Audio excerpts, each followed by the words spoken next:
Hi, welcome back to the Backyard Woodshop. I'm Tom Ryder. Today we're making a circle cutting jig for my router. This is the Dewalt 621. It's got built-in dust collection. It's a plunge router. I really like it. All we need is some scrap wood, some bolts, some wing nuts, and maybe a few finish nails. Let's get started. The next piece you want to do is take the bottom off of your router, and this is the way it would be sitting on the bottom, so you want to flip it over because your router is going to be sitting like this. And then you want to mark out your shape. I've already cut this board to 4 1/4 wide, which is what you need. Then you just want to take a pencil and draw your circles. Now we're not going to be cutting this shape, so I'm not marking it. And then this is to help with the vacuum. We've got our holes marked, 1, 2, 3, 4. We've got all this. So we'll drill through holes and then we'll come back from the back side and put countersinks in. Now I've got just a countersink bit here, and we're just gonna get our countersink correct in there. And that should do it.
Well, I just taken, and after I've cut that inch slot in the back, I put on 2 covers basically to help trap that block here so that it can slide freely back and forth.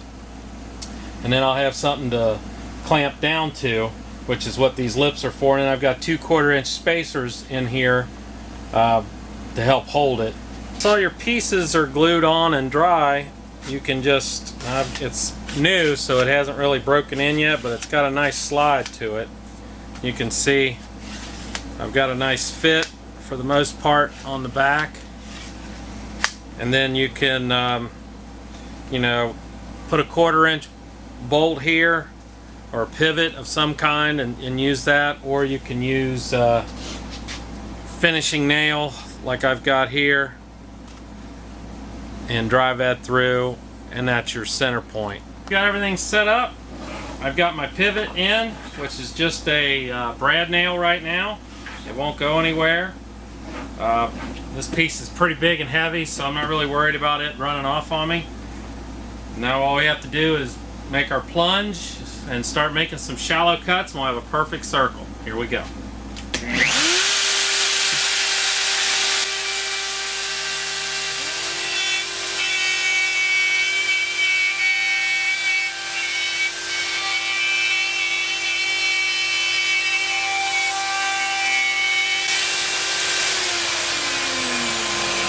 Here's my circle. It's 12 inches. Turned out really nice, just exactly what I wanted. I can go ahead and finish cutting this the rest of the way out off camera. No sense you guys watching me cut a circle anymore. You know that the Circle Jig works. You can do this in any way you want, any length you want, but this is my version of it. I just used some scraps to cobble it together, and actually I think it's going to hold up pretty well over time. So I really like how it works. So if you got something out of this video, please hit that like button. If you would, share my video with anybody who would be interested. I appreciate you watching, and until the next time, I see you in the backyard.